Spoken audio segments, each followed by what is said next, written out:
Bihar board के सभी माध्यमिक विद्यालयों में आज दिनांक 24/9/2022 को सेकेंड टर्मिनल एग्जामिनेशन 2022 कक्षा 10वीं के संस्कृत विषय का पेपर आज संपन्न हुआ है। आज के वीडियो में हम लोग जो वस्तुनिष्ठ प्रश्न समूह अ के वस्तुनिष्ठ 1 से 60 तक के जो प्रश्न हैं उन प्रश्नों को हल करेंगे। बिना समय गंवाए हम लोग अपने प्रश्न को देखते हैं।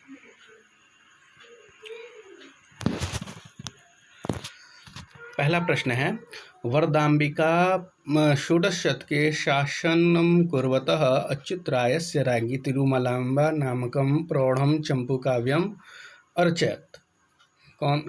इसका आंसर होगा वरदाम्बिका परिणय। ए, गंगा देवी का समय क्या है?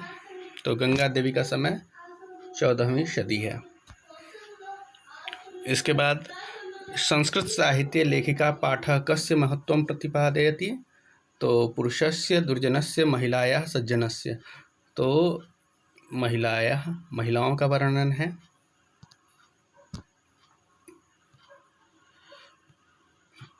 के गीतिकानि गायन्ति? के गीतिकानि गायन्ति। तो हमारे के गीतिकानि गायन्ति हैं तो देवा गीतिकानि गायन्ति। अथर्ववेदम कति ऋषिका आसन? अथर्ववेद में कितने ऋषिकाओं का वर्णन है? तो 5 ऋषिकाओं का वर्णन है। याज्ञवल्क्यस्य पत्नी केन रूपेण वर्णिता?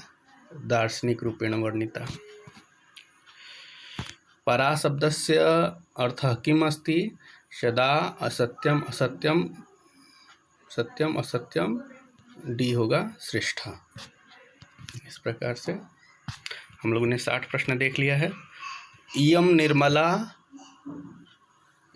निर्मला वत्सला मातृभूमि। इयं निर्मला वत्सला मातृभूमि। सी सही होगा। देवा गीतिकानि गायन्ति। इस प्रकार से देवा गीतिकानि गायन्ति। अस्माकं कर्तव्य रूपेण किं वर्तते? अस्माकं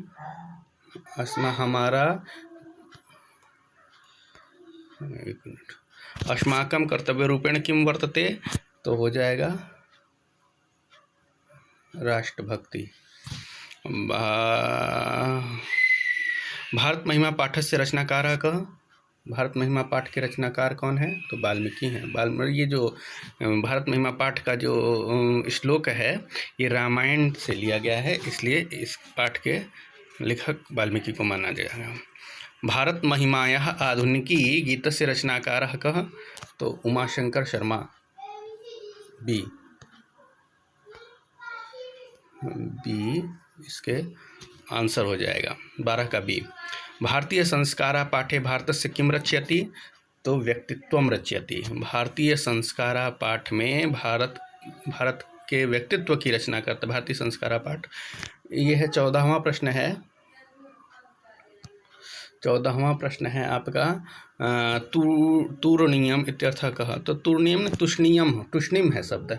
इसका अर्थ होगा मौनम। मौन होता है। ठीक है, बी 14 का बी सही होगा। चलिए हम लोग देखते हैं। अगला है संस्कारा कति सन्ति? तो 16 संस्कारा सन्ति। 16 संस्कार होते हैं। सी 15 का सी। अंत्येष्टि संस्कारः कदा भवति? अंत्येष्टि संस्कार कब होता है? अंत्येष्टि संस्कारः मरणादनन्तरम। सी 16वें का सी होगा। इसी प्रकार से शैशवे कति संस्कारा भवन्ति? शैशव काल में कितने संस्कार होते हैं? तो 5 संस्कार होते हैं। 5 संस्कार। जन्मतः पूर्वे कति संस्कारा भवन्ति? जन्म के पहले कितने संस्कार होते हैं? 3 संस्कारा भवन्ति। धृतराष्ट्रः कथं प्रश्नं पृच्छति? धृतराष्ट्र कैसे प्रश्न पूछते हैं? तो स्वचित्तस्य, अपने मन के प्रश्न पूछते हैं। चलिए अगला है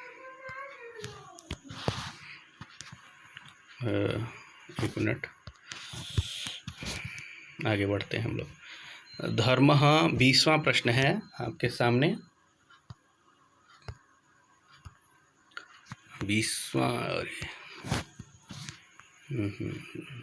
20वां प्रश्न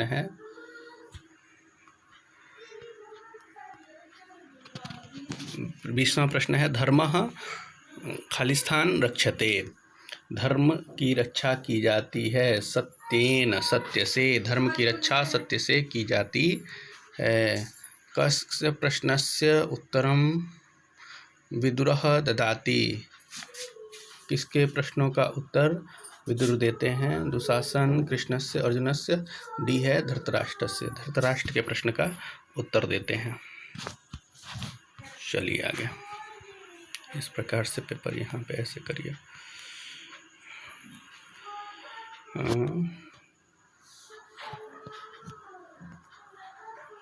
चलिए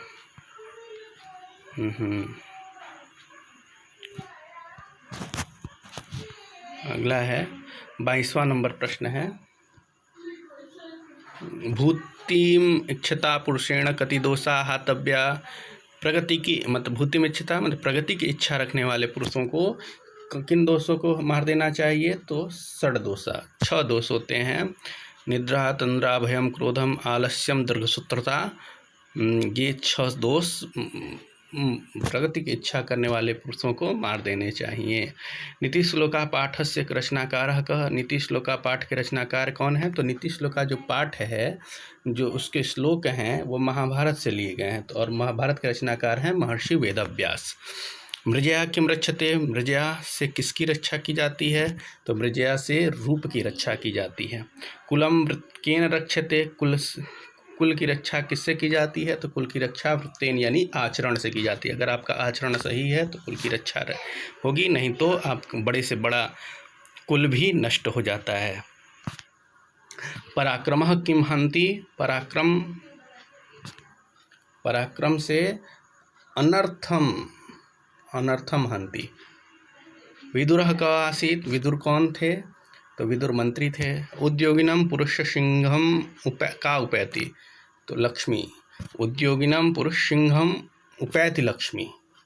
ठीक है। कर्मवीरः उत्साहेन किम लभते। डी महत्पदम। यहाँ पे है महत्पदम लभते। अगला है, इसको हटा दिया। अगला है भीखंटोला द्रष्टुम कः आगत। 30वां नंबर प्रश्न है। भीखंटोला द्रष्टुम कः आगत। भीखंटोला देखने कौन आए? तो भीखंटोला देखने आज कुछ भीखंटोला द्रष्टुम कः आगत। भीखंटोला द्रष्टुम शिक्षकः आगतः। के हिंदू समाजम तिरस्कृत धर्मांतरणम स्वीकृतवन्तः। कौन हिंदू समाज को हिंदू समाज से तिरस्कृत होकर के धर्मांतरण को स्वीकार कर लिए? तो दलिता। बी 31 का बी। स्वामी दयानंद कस्य संस्थापक आसीत्। स्वामी दयानंद किसके संस्थापक थे? आर्य समाज के संस्थापक थे। विशालाक्षी इति कस्याः कृते संबोधनम। विशालाक्षी शब्द किसके लिए संबोधित है? तो सीता के लिए संबोधित है। सीताया। कई पीतानि जलानि कलुषितानि। तो मृगई। सी 34 का सी। पशु पक्षी कथानां मूल्यम केषां शिक्षार्थम भवति। पशु पक्षियों के कथाओं का मूल्य केषां किसके शिक्षार्थम मतलब किसके शिक्षा के लिए होता है? तो मानवानम मानवों की शिक्षा के लिए होता है। ई और ई का उच्चारण स्थान क्या है?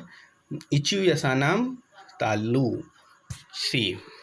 अ धन ए के मिलने से नया वर्ण क्या होगा? ए बनेगा। वृद्धि संधि हो रही है। निम्न में अंतस्थ वर्ण कौन है? एक मिनट, थोड़ा इसको दिखा दिया जाए, ऐसे रखा जाए। अंतस्थ। निम्न में अंतस्थ वर्ण 38 नंबर प्रश्न है। निम्न में अंतस्थ वर्ण कौन है? तो यणु अंतस्था बताया गया है। यणु अंतस्था य र ल व। अगर आपने वर्ण विचार न पढ़ा हो तो वर्ण विचार का वीडियो आप देख सकते हैं यूट्यूब के चैनल पर। हमारा चैनल जो है वो संस्कृत के लिए समर्पित है। संस्कृत से संबंधित सभी समस्याओं के निवारण पर वीडियो बनते रहते हैं। आप उन्हें अपने दोस्तों, अन्य दोस्तों के लिए भी, बिहार बोर्ड के स्पेशल बिहार बोर्ड के जो छात्र हैं जो संस्कृत की पढ़ाई नहीं कर पाते हैं, वो इन वीडियो को देख करके अपनी पढ़ाई को जारी रख सकते हैं। तो आप लोग, जो लोग ये वीडियो देख रहे हैं, वो अपने अन्य मित्रों तक इस वीडियो को शेयर करें ताकि सभी लोग इससे ज़्यादा से ज़्यादा लोग लाभान्वित हो सकें। चलिए, निम्न में अंतस्थ वर्ण कौन है? तो यणो अंतस्था, यण में य, र, ल, व। तो यहाँ पे दंत्य स है, मूर्धन्य स है, ह है और डी है ल। तो ल हमारा होगा अंतस्थ वर्ण। शम धन वाद में से कौन सा शब्द बनेगा? संवाद बनेगा। दिक् धन गज से कौन शब्द बनेगा? तो दिग्गज सी बनेगा। चलिए आगे बढ़ते हैं हम लोग।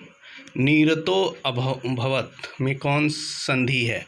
तो इसमें संधि है पूर्व रूप संधि है। नीरतो अभवत में पूर्व रूप संधि है। जगदीश में, जगदीश का संधि विच्छेद क्या होगा? जगत धन ईश, जगदीश बनेगा। जगत धन ईश जगदीश। अनुभव में कौन सा उपसर्ग है? अनुपसर्ग है। उपयोग में कौन सा उपसर्ग है? उत, उन, योग, ये डी। उस नहीं है, उप होगा। ठीक है, चलिए आगे। 45 देखिए, परा उपसर्ग से कौन सा शब्द बना है? परा उपसर्ग से कौन सा शब्द बना है? परा उपसर्ग से कौन सा? परामर्श बना है। परामर्श। दान के अर्थ में कौन सी विभक्ति होती है? दानार्थे चतुर्थी। कारक आपने पढ़ा होगा, तो दानार्थे चतुर्थी कारक प्रकरण का भी वीडियो हमारे चैनल लिस्ट में मिल जाएगा आपको, आप जाकर देख सकते हैं। हिमालयात गंगा प्रभवती में कौन सी विभक्ति है? तो हिमालयात गंगा प्रभवती में हिमालय से गंगा निकलती है, अलगाव भुव प्रभवश्च सूत्र से पंचमी विभक्ति है, डी। येनांग विकार सूत्र में कौन सी विभक्ति का योग है? तो येनांग विकार से में डी तृतीया विभक्ति होती है। चलिए 49 नंबर प्रश्न है, आधारो अधिकरणम में कौन सी विभक्ति का योग है? आधारो अधिकरणम में, आधारो अधिकरणम में सप्तमी विभक्ति होती है। मृगः सिंहात विभेति वाक्य में सिंहात पद में पंचमी विभक्ति किस सूत्र से हुई है? तो भीतार्थानाम भय हेतु। भी मतलब डरना, त्रा मतलब रक्षा करना। इन अर्थों में जिनसे डरा जाए और जिसकी रक्षा की जाए उसमें पंचमी विभक्ति होती है। तो भी मतलब सिंह से, मृगः सिंहात विभेति, मृग सिंह से डरता है। किससे डरता है? सिंह से। तो सिंह में हम पंचमी विभक्ति लगी है भीतार्थानाम भय हेतु से। उपवनम में कौन सा समास है? अव्ययी भाव समास है। जहाँ प्रथम पद अव्यय हो वहाँ अव्ययी भाव समास होता है। वीणा पाड़ी में समास का नाम लिखे, तो वीणा पाड़ी में बहुव्रीहि समास है, ए 52 का ए। 53 त्वम कुतः आगच्छसि वाक्य में अव्यय क्या है? तो कुतः। छात्रः सहसा आगच्छति, इसमें अव्यय कौन है? तो सहसा अव्यय है। तस्मात् का मूल शब्द क्या है? तत्शब्द है। रामस्य किस विभक्ति का रूप है? षष्ठी विभक्ति का रूप है। रूप या रामस्य। भविष्यामः किस लकार का रूप है? भविष्यामः भविष्यति, भविष्यतः, भविष्यन्ति, भविष्यसि, भविष्यथः, भविष्यथः, भविष्यामि, भविष्यावः, भविष्यामः। लट लकार में रूप चलता है, ऐसे हमारे लट लकार में रूप चलेगा भविष्यामः। लट लकार भविष्यत काल। भू धातु विधिलिंग एक वचन में क्या होगा? तो भू धातु का रूप चलता है भवेत, एकवचन में भवेत बनता है। ठीक है। हत्वा में कौन सा प्रत्यय है? बी। नाटक धन टाप में कौन सा, नाटक धन टाप से कौन सा शब्द बनेगा? नाटक धन टाप से नाटिका बनता है। नाटकम, नाटकी, नायिका। टाप प्रत्यय स्त्रीलिंग शब्द के लिए जिस शब्द में टाप प्रत्यय लग जाए वो स्त्रीलिंग हो जाता है। नाटक में टाप लग गया, नाटिका। नाटक का स्त्रीलिंग शब्द है नाटिका। इस प्रकार से हमने सेकेंड टर्मिनल एग्जामिनेशन 2022 कक्षा 10 के संस्कृत विषय का पेपर जो 24 सितंबर 2022 को संपन्न हुआ है, उसके वैकल्पिक प्रश्न को हम लोगों ने देखा है। इसमें किसी भी प्रकार के किसी को दिक्कत हो तो वो कमेंट लिख करके कोई प्रश्न कर सकता है। धन्यवाद।